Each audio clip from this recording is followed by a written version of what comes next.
August 9th, 1969. The morning air in Beverly Hills is thick with the sweet smell of jasmine and the metallic tang of chlorine. At 150 Cielo Drive, a sprawling, secluded estate, housekeeper Winifred Chapman walks toward the main house. But something is wrong. A telephone line is cut, slung over the fence. On the front lawn, a body. Then another. Inside the house, the scene is a portrait of pure, incomprehensible carnage. It's a scene so brutal, so senseless, that the first police officers on site believe it must be a ritualistic killing. Scribbled on the front door, in the blood of a victim, is a single word: pig. Hollywood, the land of dreams, had just woken up to its worst nightmare.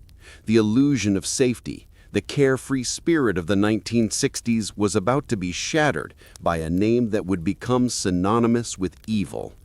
This wasn't a random act of violence. It was a message. And the man who sent it was about to become the most infamous cult leader in American history. Hello, and welcome to TSF History. We uncover the most shocking, informative, and engaging stories from the past, the ones that shape the world we live in today. If you're a fan of deep-dive historical mysteries and an unflinching look at the events that defined us, you are in the right place. Before we descend into the chaos of 1969, make sure you hit that subscribe button and ring the bell icon. You don't want to miss a single story. Now, pull the curtains. Lock the doors. We are about to explore the terrifying story of the Manson murders and the cult that committed them. To understand the horrors of Cielo Drive, you can't start with the victims. You have to start with the man who held the strings, Charles Manson. He was not a monster in the traditional sense. He was not a hulking giant or a criminal mastermind. He was a 5'2" career con man, a failed musician with magnetic, terrifying eyes. Born in 1934 to a 16-year-old girl, Manson's childhood was a cold checklist of neglect, reform schools, and petty crime. By the time he was 36, he had spent more than half his life behind bars. In prison, he didn't just do time. He studied. He studied Dale Carnegie's techniques on how to win friends and influence people. He studied Scientology, picking apart its methods of psychological control. When he was released in 1967, he allegedly told his parole officer, "I don't want to get out. Prison has become my home." But he was released into a world he was perfectly designed to exploit. This was San Francisco, 1967, the summer of love. A cultural explosion of drugs, free love, and anti-establishment rebellion.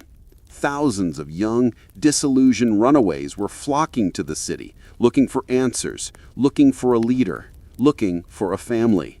And Charles Manson gave them one. He was a mirror.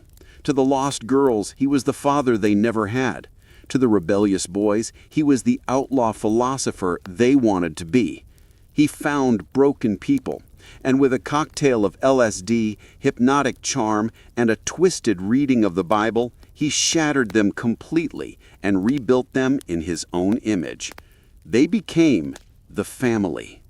They moved from San Francisco to an isolated, run-down movie set in the desert outside Los Angeles called Spahn Ranch. It was the perfect incubator for a cult. Cut off from the outside world, from their old lives, from any dissenting voices, their entire reality became whatever Manson said it was. He controlled the food, the drugs, and the love-ins, which were often thinly veiled exercises in psychological dominance. He was no longer just Charlie. He was a messiah. He was, in his own followers' eyes, a new version of Christ. And his followers, they would do anything for him. They would steal for him, they would kill for him, and soon they would be asked to do so. By 1969, the summer of love was over. Manson's dreams of becoming a rock star, bigger than his heroes the Beatles, had crumbled. He had briefly associated with music producer Terry Melcher and Beach Boys drummer Dennis Wilson, but they ultimately rejected him. The rejection festered. Manson's love philosophy soured into a paranoid, apocalyptic rage. And he found his gospel in the most unlikely of places, the Beatles' White Album. Manson became obsessed with the album. He listened to it on repeat, convinced it was a secret, prophetic message meant only for him. In his twisted interpretation, songs like Helter Skelter, Piggies, and Blackbird weren't just music, they were a coded prophecy. He called this prophecy Helter Skelter. According to Manson, the Beatles were warning of an impending apocalyptic race war. He preached that the American black population would rise up and slaughter the white pigs in a wave of unimaginable violence. But he claimed they would be unable to govern themselves after their victory and would need a leader. That leader, of course, would be Charles Manson. He and his family would wait out the war in a secret, underground city in the desert called the Bottomless Pit. When the smoke cleared, they would emerge to rule the new world. But there was a problem. The war wasn't starting. The prophecy was failing. Manson, in his godlike delusion, decided he would have to show the world how to do it. He would have to kickstart the apocalypse himself. He needed a spark. He needed a series of murders so brutal, so shocking, that they would ignite the city in fear. And he knew exactly who to blame them on. He would frame them on black revolutionary groups like the Black Panthers. The plan was simple: commit gruesome crimes at the homes of rich white piggies and leave behind a false trail. The Helter Skelter race war would begin, and his prophecy would come true. The first target was 150 Cielo Drive. This house was no accident. It was the former home of Terry Melcher, the music producer who had rejected Manson. Melcher had since moved out, and the house was now rented by one of Hollywood's most promising new couples, director Roman Polanski and his wife, the 8.5-month pregnant actress Sharon Tate. On the night of August 8th, Manson gathered his chosen few: Charles Tex Watson, Susan Atkins, Patricia Krenwickel, and Linda Kasabian. He gave them their orders. Go to that house and totally destroy everyone in it. Make it as gruesome as you can. Make it look like a witch hunt. Linda Kasabian, who had a valid driver's license, drove.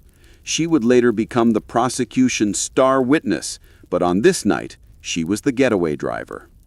When they arrived at the estate, Tex Watson cut the phone line. As they entered the property, they were confronted by a car. Inside was 18-year-old Stephen Parent, a friend of the property's groundskeeper who was just leaving. Tex Watson showed no mercy. He shot and stabbed Parent 4 times. The first victim. The apocalypse had begun. Tex Watson, Atkins, and Krenwickel then entered the main house.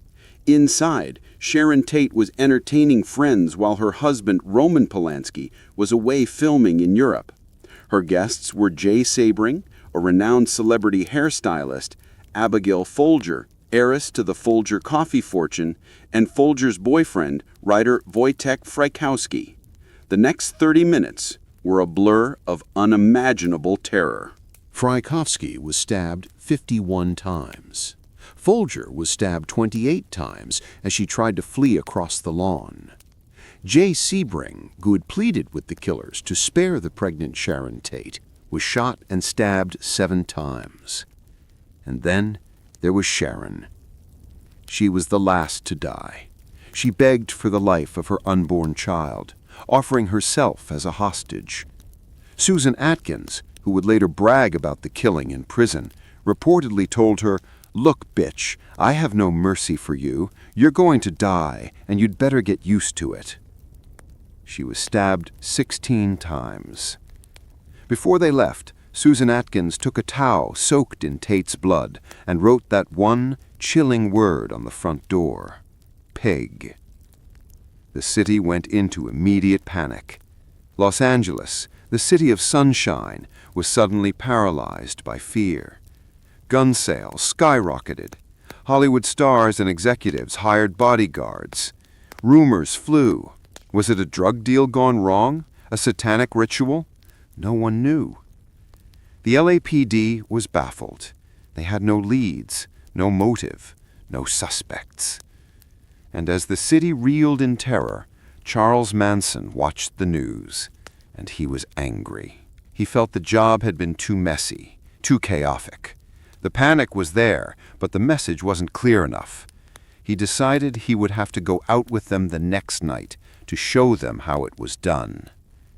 On the night of August 10th, Manson drove with Watson, Atkins, Krenwinkel, and 3 other family members, Leslie Van Houten, Steve Clem Grogan, and Linda Kasabian. They drove aimlessly for hours, looking for the right target. Finally, Manson directed them to a house in the Los Feliz neighborhood, the home of a supermarket executive, Lino LaBianca, and his wife, Rosemary. This time, Manson and Watson went in first. They woke the sleeping couple at gunpoint and tied them up. Manson spoke to them, calming them, assuring them they would only be robbed. Then he left the house. He had found his perfect victims, random, innocent, and trusting. He sent in Krenwinkel and Van Houten with instructions to kill. The scene police found the next day was, if possible, even more horrific. Lino LaBianca was found with a carving fork protruding from his stomach and a knife in his throat. He had been stabbed 26 times. Rosemary was stabbed 41 times. The killers had used the victim's blood to write messages all over the walls.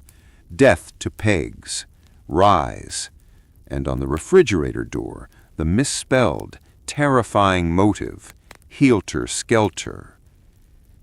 2 nights, 7 victims, a city besieged by terror.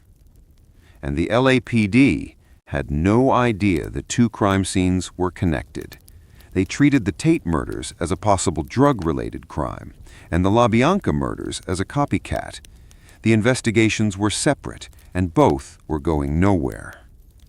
The break in the case didn't come from a brilliant detective. It came from a big mouth. Weeks later, Susan Atkins was arrested on an unrelated charge of car theft.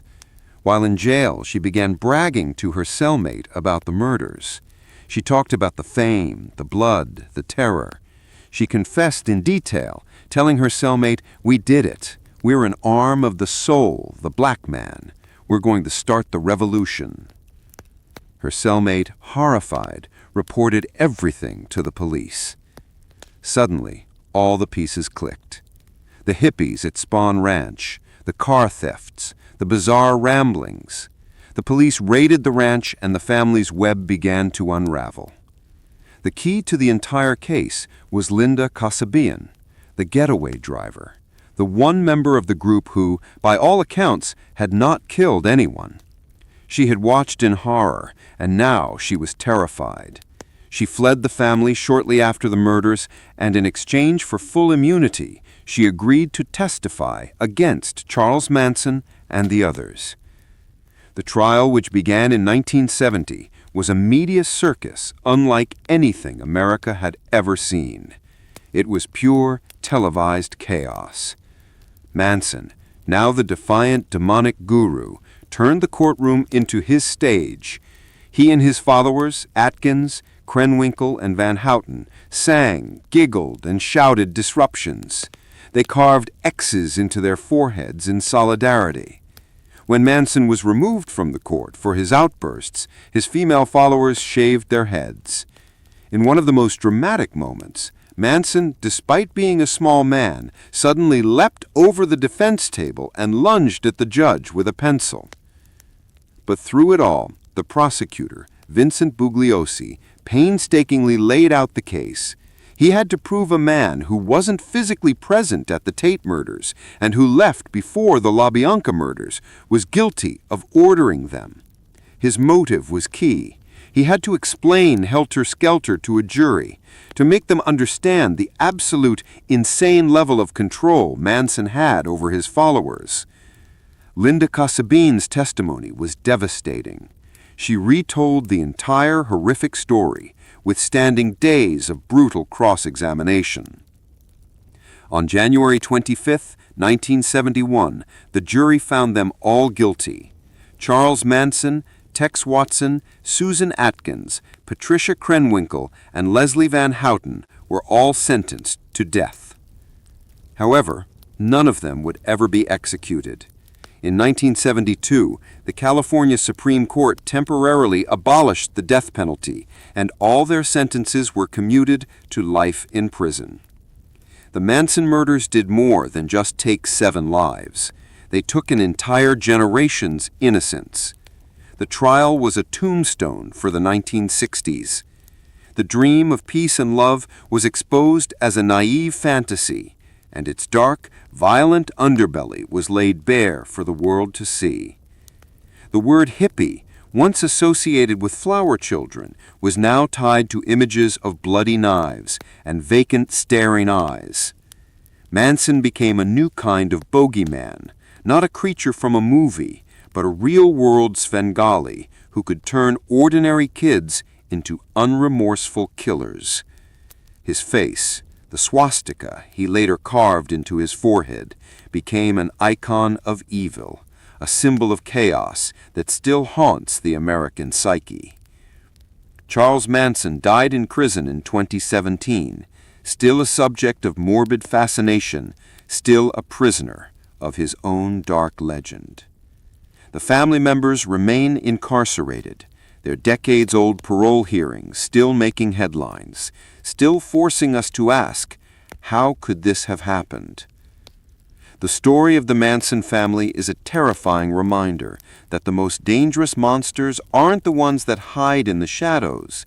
They are the ones who step into the light, offering simple answers to complex problems, promising a family to the lonely and a purpose to the lost. Thank you for joining us at TSF History. If you found this story as shocking and informative as we did, please hit that like button and share this video. What other dark chapters of history do you want us to uncover? Let us know in the comments below. We read all of them. And finally, if you haven't already, make sure you subscribe to TSF History and ring that notification bell so you'll be the first to know when we dig up our next story.